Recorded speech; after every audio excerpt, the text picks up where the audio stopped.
Olá, eu sou o professor Dr. Geraldo Peçanha de Almeida. Você está no curso O Desenvolvimento dos Bebês. Essa é a nossa quinta aula e o tema da nossa aula é o movimento dos bebês. Pois então, os bebês se movem muito dentro do útero materno. E eles se movem muito justamente porque eles não têm a força da gravidade. Então imagine que eu tenho um meio líquido, sem gravidade nenhuma, e eu sou um bebê de muito peso, né? Alguns de 2,5 kg, né? Para mais e para menos, nós temos também. E estes bebês se movem livremente nesse meio fluido. Mas assim que esse movimento do nascimento acontece, a primeira observação do bebê, o primeiro espanto do bebê é: cadê aquele meio gostosinho que eu me movia sem me preocupar? E aí começam-se os problemas. Por quê? A cabeça de um bebê sozinha, ela pesa 30% do corpo dele. Imagine uma pessoa de 100 quilos ter uma cabeça de 30 quilos. Como é que eu paro? 30 quilos são 6 pacotes de arroz, por exemplo, de 5 quilos. É muito peso. Então, as pessoas se perguntam, por que os bebês não param de pé? Porque eles não têm força nas pernas, nas articulações, no corpo? Não. Isso procede também, mas é um momento posterior. No primeiro momento, a grande dificuldade dos bebês é porque o peso concentrado na parte de cima, que é na cabeça, corresponde a 30% do restante do corpo inteiro. Equilibrar isso sobre as perninhas é muito complexo. Na França, nós temos uma pesquisa bem interessante, e essas pesquisas já fizeram com que a indústria se alertasse. Por quê? Porque nós temos até skate para bebês. Skate para bebês. O bebê é colocado de bruços sobre o skate e esse skate tem rodinha. E os pesquisadores observaram que, como a criança daí sobre o skate não tem a gravidade, não tem que suportar o peso da cabeça, porque ela está deitada sobre o skate e ela pode, então, mover os membros. Lembra que os bebês ficam com as mãozinhas e os pezinhos assim, sempre nessa direção? Pois é, virado para baixo e de bruço num skate, eles fazem esse movimento e eles andam de um lado para o outro. Além disso, nós sabemos que os bebês tentam fazer esses movimentos com as pernas e com os olhos. Inicialmente, os olhos do bebê só funcionam assim, o movimento do abre e fecha do olho. Aí vem o famoso mobile, movimento sobre a cabeça da criança. O mobile não é para enfeitar o quarto do bebê. O mobile é uma invenção para estimulação da visão da criança. A criança abre e fecha os olhos assim. As perninhas funcionam assim e a mão da criança assim. Você vai brincar com a criança, ela é toda vertical. Aí o mobile está sobre o berço, vem um ventinho, a mamãe balança, o mobile passa de um lado para o outro. Esse movimento do mobile passar de um lado para o outro, inicialmente, não permite nada. A criança só vê aquilo passando, mas ela não tem movimento ocular que vai para a esquerda e para a direita. Num certo momento, quando o mobile vai para a direita, o olho dela vai para a direita. O mobile passa para a esquerda e ela continua à direita, que ela está procurando onde é que foi. Daqui a pouco, num tempo posterior, ela descobre que o mobile vem para a direita, mas ele também vai para a esquerda. E daqui a pouco a mamãe observa o papai, que o mobile vai para a esquerda, o mobile vai para a direita. Aí você olha para a criança, ela está acompanhando o movimento do mobile. Esta ferramenta de estimulação de movimento, chamada mobile, precisa ser leve. Tem gente que faz aqueles móveis pesadíssimos, com bonecos, que nunca vai se mover, porque ele precisa de uma mola, ele precisa ser leve para ele movimentar e a criança deitadinha. Lembra lá da aula anterior que eu falei? O recurso para a criança passar tempo não pode ser alimentação. Ela tem que buscar recursos próprios. Se tem um móvel sobre o berço e a criança passa de um lado para o outro com o olhar tentando estimular, daqui a pouco ela está fazendo o movimento do giro da cabeça. E é esse movimento que vai ajudar enormemente no desenvolvimento das crianças.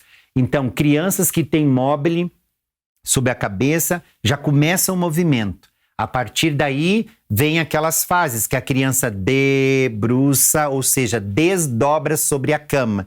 esse desdobramento sobre a cama já é a mesma situação do olho. O olho vai para um lado, o olho vai para o outro. Daqui a pouco o corpo vai para um lado, ela percebe que dá para ir para o outro. Então, eu preciso ter espaço para a criança poder fazer isso. É muito interessante porque antes da criança se arrastar e antes da criança engatinhar, o movimento corpóreo físico da criança é desdobrar para a direita, desdobrar para a esquerda.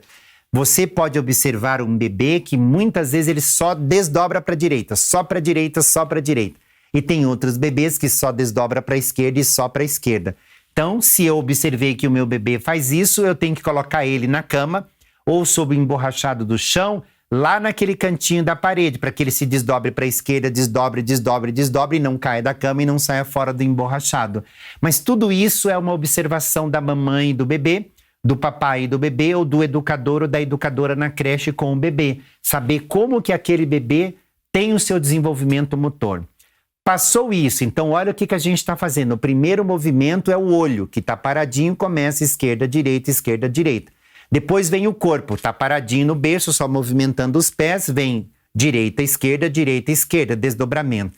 Depois vem o arrastar. Tem criança que vai arrastar pela cama, arrastar no emborrachado. E esta fase todas as crianças vão fazer. Mas a próxima fase não, que é o engatinhar. Este movimento não é específico de todas as crianças. Tem muitas crianças que não engatinham. E aí não adianta colocar no andador, como eu disse na aula anterior. Se precisar pôr no andador, coloque. Ele não vai fazer mal. Já deixei o material lá no curso, na apostila, para vocês lerem artigos e se informarem mais sobre isso. Mas tem criança que mesmo com o andador não vão engatinhar.